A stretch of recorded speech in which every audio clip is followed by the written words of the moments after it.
Okay, hello. I am recording this lesson from scratch, new this year, because I'm grown slightly dissatisfied with my old way of doing things. So here we are, welcome. We are now going to solve, today, right now, what I called on the first day of this course, the second problem of calculus. What are the two problems of calculus we talked about on the very first day? There is the tangent line problem, which says find the slope of the tangent line to a curve. Why? Because if you have some position versus time curve and you want to know the instantaneous rate of change, otherwise known as the velocity, at time A, then that can be interpreted as the rate at which the function is changing looking at some infinitely small interval near A, and that's the slope of this line, we said, is the velocity at x equals A, or at t equals A. And then we solved this problem. For this problem, we invented differentiation, and we're done. It's now time to look at the other problem. The other problem of calculus is called the area problem. And what is the area problem? The area problem, once again, can be stated as a purely mathematical problem. It's the problem of finding the area under a curve. And why would I want to find the area under a curve anyway? Well, recall that if I now have access to velocity data, so I have a velocity versus time curve, and let's say starting at time A and going to time B, my curve looks something like this. Well, the way I've drawn this curve, it's positive always, so if my velocity is positive, it means I'm always moving to the right, or my position is getting bigger. And I tried to convince you back in the first day of this class that from this graph I can, or at least should be able to, recover the total distance traveled. And even though this curve's velocity is variable, if the velocity is constant, it's just a middle school problem. But if the velocity is changing, well then things are kind of hard. But they're not impossible. What I could do is split this interval up into subintervals, and over here I can sort of estimate, roughly speaking, what's going on by constructing this this rectangle. And well, what is this rectangle? Think of this rectangle as the area under this constant curve. And basically what we're saying here is that over this first little time interval, I'm imagining, by drawing this rectangle, I'm imagining that my velocity is constant over that time interval. And what I'm saying is, if the velocity were constant over that time interval, then if I multiply the velocity times the amount of time that elapsed, well then that gives me the distance traveled during that interval of time. So the area of this red rectangle is the distance traveled during that first little interval of time. But not actually, of course, because I wasn't actually traveling at a constant velocity. I was traveling at a variable velocity. So it's an estimation, you might say, of the distance traveled. In this case, it's an overestimation. And then I can do this again and make another rectangle. Once again, I have overestimated the true distance traveled because I have assumed for this second time interval that the velocity was constant, and that constant was higher than the true velocity, which was changing. And then I keep going, but here you see there's some sort of balancing that happens. Well, at least sometimes there's some balancing that happens. Here we have during this third time interval, I'm once again pretending that my velocity is constant. If I multiply velocity by time, I get the distance traveled, and over here again.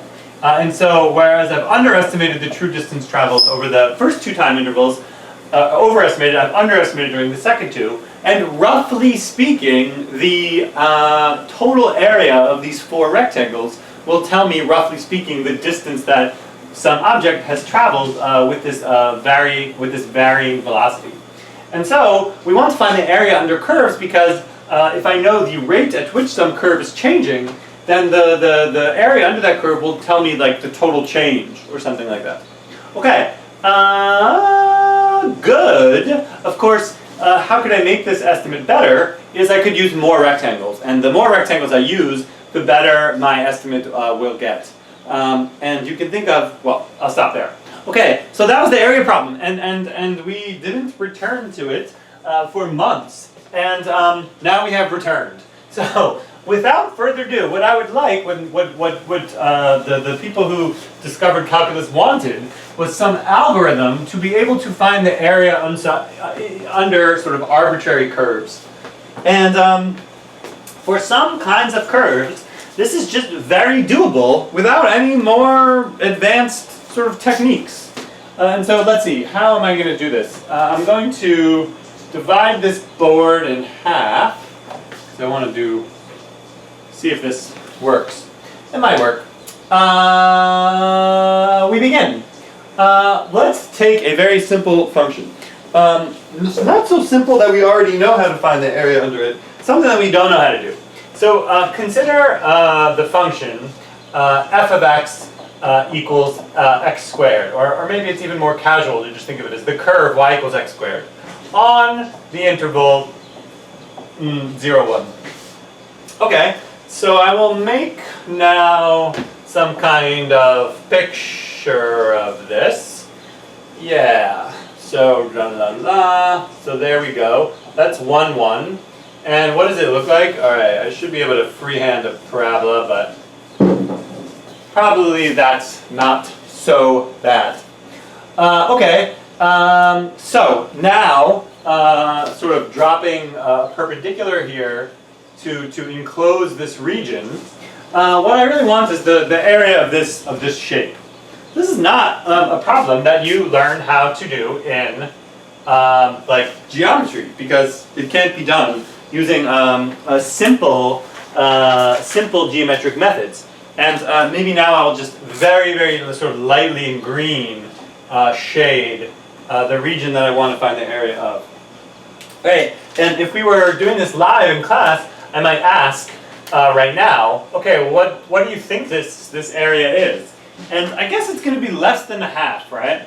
Because this shape, which lies underneath the curve y equals x squared, is taking up, so to speak, some of the 1 by 1 square that it is enclosed within. But I think it's pretty clear if you draw a dotted line. I will draw a dotted line and then erase it. That you know, this would be half of that square. So the area under the blue dotted line would be 1/2. This seems to be less than 1/2. So I don't know. You can sort of make a mental guess. Maybe you already know or something. Okay. How can we do this exactly? Well, I don't want to do it exactly yet. I want to do it not exactly. So let's do what we were just talking about a minute ago, and let's divide this up into 6 subintervals. Okay, so this is 1. So what's one way to do this? Let's see. How well can I divide into 6ths? Cha, cha, cha. There we go. Okay. So I'm now going to draw 6 rectangles, and actually the first rectangle is going to be very small. So here it is, boom, boom, and then another one, cha cha, and then another one. And as you see, I'm drawing these rectangles in a certain way. I haven't really explained what I'm doing and why. I'm just kind of making pretty pictures. But I have now made, or I will have made in a minute, 6 blue, although colors are hard to see on these videos, but I have made 6 blue rectangles, and those 6 blue rectangles are going to overestimate the true area under this curve by some amount. Okay, well, it seems I should be able to just find the areas of those blue rectangles. And so, what was the method that I pursued, just following my widths, was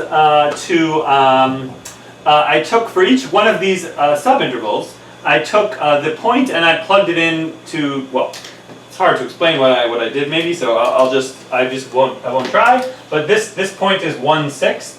That's 2/6, 3/6, 4/6, 5/6, and of course 1 is 6/6. And it was those points which I plugged into the function to get the y values, which then became the heights of the rectangles. Okay, I'll say more about this in a minute, but I think we can all agree that this is going to be an overestimate of the area. Okay, good. All right, how can I do this? How can I find these heights of these rectangles? Well, I know the heights of the rectangles because I just plug these numbers into y equals x squared to get the y values. So in fact, we can just do this exactly. What is this area? It's going to be, well, what's the area of the first rectangle? Each of these rectangles just has area, base times height. So the base is 1/6, and the height of this first rectangle is, well, when I plug 1/6 into x squared, I get 1/36. So I'll just call that 1/6 squared. Okay, then the second rectangle, what's its base? Well, the width of that rectangle is still 1/6, but the height of that rectangle now is, well, it's whatever I get when I plug 2/6 into x squared, which is going to be 2/6 squared. And when I plug 3/6, when I take the third rectangle, what is its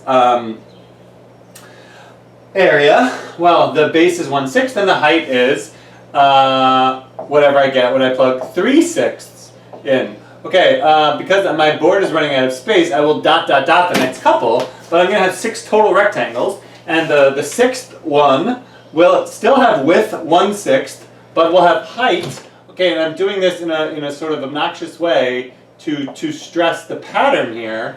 Of course, 6/6 is just 1, and of course the height of that last rectangle is just 1. But I want to write it like this so I can see the pattern. And all right, these numbers are not that big. If you gave me a couple minutes, even with no calculator, I could do it. Or with the calculator, I could do it in a couple seconds. But I don't want to do that. Instead, I want to do this kind of more formulaically, which is previewing what's going to happen next. So, okay, what is going to happen next? Well, first of all, of course, each one of these rectangles has the same width, which is 1/6. So I can factor that out. So if I factor out a 1/6, what am I left with? I'm left with, 1/6 squared times 2/6 squared times 3/6 squared, etc. Yeah. So okay, and I'm even going to write this as 1/6 times 1 squared plus 2/6 times plus 1/6 times 2 squared plus 1/6 times 3 squared plus all the way to 1/6 times 6 squared. Okay, so all I did was to factor out 1/6, but I've also suggested sort of that we may now do even something else, which is to, okay, I don't know how many steps to show here, but of course 1/6 times 1 quantity squared is kind of like 1/36 times 1 squared plus, and this is 1/36 times 2 squared plus 1/36 times 3 squared plus all the way to 1/36 times 6 squared. Oh man, I wish I had a bigger board. What's that? Well, I think we can now see that we can factor out a 1/36. So this whole thing becomes 1/216 times 1 squared plus 2 squared plus 3 squared plus 4 squared plus 5 squared plus 6 squared. Okay, and this is also a relatively small number, small enough that I could certainly just compute that right now, but I don't want to do that either. Instead, I want to use a formula because back in pre-calc C, we spent considerable time and energy discovering and proving these formulas for the sums of the powers. We proved, I guess I'll write it over here, we proved that, we proved that 1 plus 2 plus 3 plus all the way up to n, which can be written more succinctly with summation notation as the sum from I equals 1 to n of I, right? 1 plus all the way up to n. We proved this, I think on the very first day of the unit, we proved that this was n plus 1 over 2. This is the famous story about Gauss writing the numbers and then writing them backwards in the other way. Okay, so that's kind of like a nice formula. That's not the formula we're interested in right now, though. We're interested in the formula for the sums of the squares. So that's 1 squared plus 2 squared plus 3 squared all the way up to n squared, which of course can be written more succinctly as the sum from I equals 1 to n of I squared. So the sum of the squares, so to speak. Okay, not going to go back into the details of that now, but there's a formula, and you need to know it or remember it or something. And the answer is it's n, n plus 1, 2n plus 1 over 6 is the formula. And there were even geometric proofs, which I think I did in some classes, but not all. Okay, and then the last one that we did together back in pre-calc C, so I'll mention it, is the powers of the sums of the cubes. So 1 cubed plus 2 cubed plus 3 cubed plus all the way to n cubed is, which also can be written more succinctly as the sum from I equals 1 to n of I cubed. This is, after much effort, we determined, this was a homework problem, that this is n squared n plus 1 squared over 4. Okay, so I'm going to have to erase these formulas because I don't have enough space on my board for them. But we see that if we know this sort of background pre-calculus, well, now we can just reach for these formulas right now, and we see that this is going to be 1 over 216 times, well, what is 1 squared plus 2 squared plus It's going to be, according to this formula, if I want the sum of the first 6 squares, it's going to be 6 times 7 times 13 over 6. So 6 times 7 times 13 over 6. The 6's cancel, and this leaves us with the not particularly nice number. 7 times 13 is 70 and 21, so it's 91 over 216. Okay, and I did this on my calculator. This is approximately equal to 0.421. And that seems about right. Like we said, less than a half. So even the overestimate is less than a half. Okay, and what is this 0.241? It's an approximation of the area under the curve y equals x squared between 0 and 1, using an overestimate and using what's it called? 6 rectangles. Okay, good. Now I want an underestimate. And I think without even giving any instruction on how to do this, I think the geometry of it is fairly intuitive. So I suppose what I'm going to do is just redraw my picture.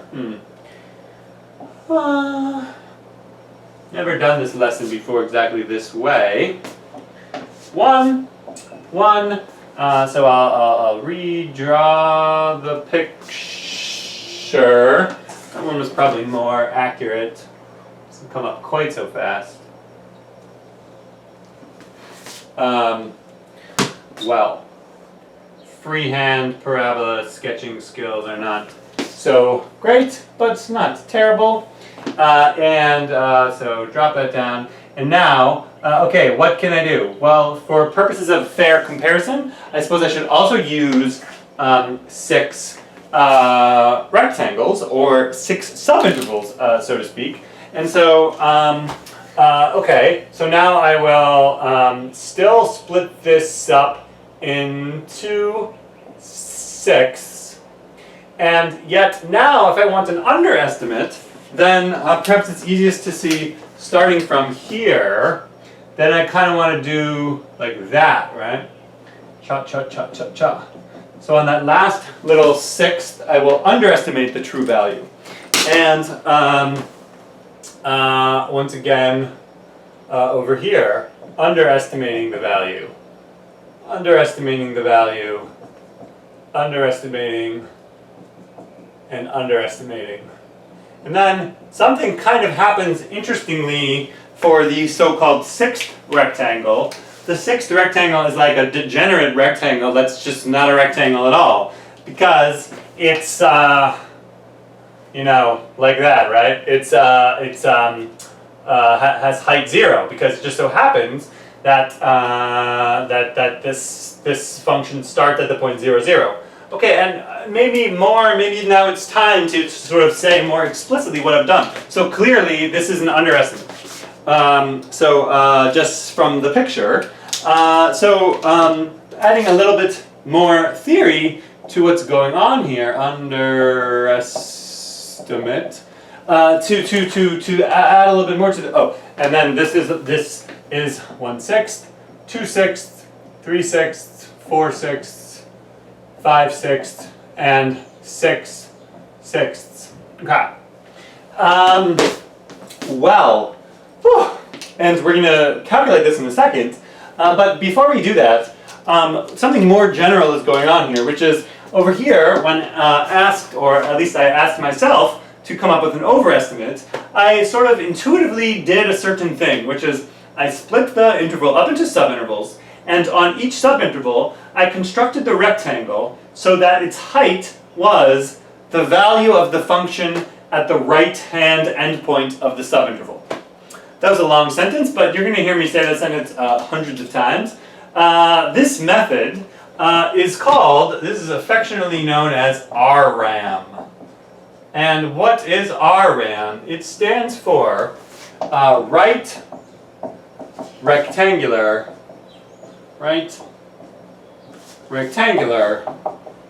approximation method.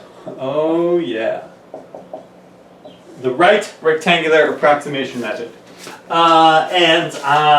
Okay, let's go through this. It's a method, of course.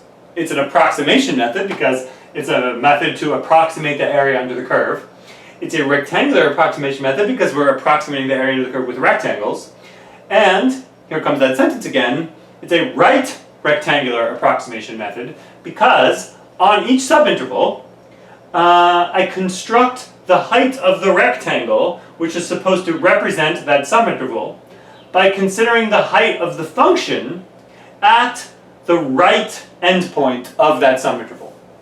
This is equivalent, if you're thinking of this as a position versus time curve, this is equivalent to assuming that on each time interval the velocity was constant, and specifically that the velocity was whatever the velocity was at the endpoint of that time interval. Okay, well here you can imagine exactly what this is going to be called. This is LRAM, the left rectangular approximation method, which just says, okay, we're still approximating the area under this curve with rectangles, but now on each subinterval, this is what makes the method sort of honestly reflecting this is what makes the method honestly reflect the particular function, is because we're constructing the rectangles to have a height equal to the height of the function. And specifically, where should the rectangle agree with the function? Well, now it's at the left endpoint. So for each subinterval, and that's exactly what I've drawn here, choose the left endpoint of that subinterval to plug into the function. And it's whatever the value of the function is there, that should be the height of the rectangle that we use. Okay. Whew. And before I use up my precious board space, let's just notice what particular property was it of the of the function fx equals x squared, which caused Rm to be an overestimate and Lrm to be an underestimate. And I'll answer my own question. It's the fact that this function is increasing. And we can sort of see, all right, picture worth 1,000 words here. Let's see, there's a sort of a matrix here of, okay, using Rm versus using Lram versus functions which are increasing and functions which are decreasing. And, okay, this is getting so cramped, so I am so sad, but yeah, well, what happens if I have, and I'll now just draw kind of a generic increasing function, and I'll once again draw a generic increasing function. Maybe I should draw it not starting at 0. Maybe I'll just do like that or whatever. Okay, and then over here a generic decreasing function. And now we will see things. And what we will see is if I use Rm, so maybe now I'll just, to be clear, I'll use just two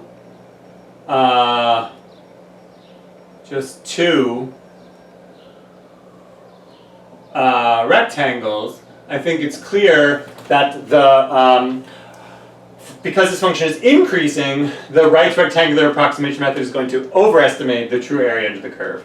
And that's because if the function is increasing, what that really means is that the function is getting bigger and bigger, always. Thus, on every subinterval it's getting bigger. And if on every subinterval it's getting bigger, well then, on any subinterval it will be biggest at the right endpoint. And so if I'm estimating the function based on its value at the right endpoint, then I'm estimating the function based on the biggest it ever is on that subinterval. So of course that will be an overestimate. Whereas if I use Lram on an increasing function, then now picture's worth 1,000 words. Now I have an underestimate. And once again, the reason to put it in words is if the function is increasing, then at the left endpoint of that subinterval, it's the smallest that it's going to be on that subinterval. And if I use the left endpoint as the representative point for that function, then since that's the lowest it's going to be on that subinterval, then this will certainly be an underestimate. And for decreasing functions, it's just the opposite. So now, Rm will be an underestimate, and Lram will be an overestimate of the true area under the curve. Whew. Okay, doing some serious calculus now. Let's just complete Lram for this function. Yeah, I'm gonna erase this now. Beautiful little pictures here.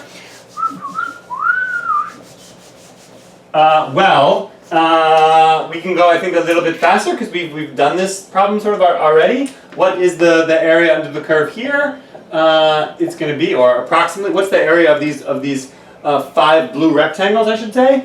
Well, the first rectangle is just not a rectangle at all. It has height 0, so we kind of throw that one out. And then we get, well, actually, the width of this is 1/6. And the height is going to be what happens when I plug 1/6 into x squared. So that's just 1/6 squared. And the second rectangle, well, here's the thing. I shouldn't call it the second rectangle because that's kind of confusing. This is really the first rectangle. This is the second one, third one, fourth one, fifth one, and sixth one. It just so happens that the first rectangle has 0 area. And that's kind of one of the reasons why Lram sort of sucks a little bit, because you have this kind of slightly annoying or very annoying, depending on how you think about it, off by 1 error. Because this is really the area of the second rectangle. We should call it. And okay, what's the area of the third rectangle, or the area approximated using the third subinterval? Well, now it's going to have again width 1/6 and height 2/6 squared. And the fourth rectangle, will have width 1/6 and height 3/6 squared. Okay, so it's the same logic as before. Running out of space, so I'll skip to the last one, the sixth rectangle, or to be more precise, the sixth subinterval yields a rectangle whose width is 1/6, but whose height is 5/6 squared. I think that's clear from the picture, but also maybe that makes the off by one error thing that I'm talking about more clear. This is certainly the sixth subinterval, and yet that's a 5. Okay, well, we did this exact thing above, so what can I do? I can factor out a 1/6. If I do that, I'm left with 1 times 1/6 squared plus, this is 2 times 1/6 squared, and then I'll just dot to the last one, which is 5 times 1/6 quantity squared.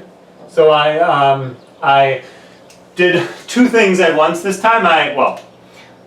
Just like before, I factored out the 1/6, which is the width of every rectangle, and I rewrote this height in a different way. And now I think I can just do this now, right? Because this becomes 1/6 times, by splitting these up and factoring out another 1/36, I am left with 1 squared plus 2 squared plus 3 squared plus 4 squared plus 5 squared. And what is the formula for that? We saw that the formula for the sum of the squares is n plus 1, 2n plus 1 over 6.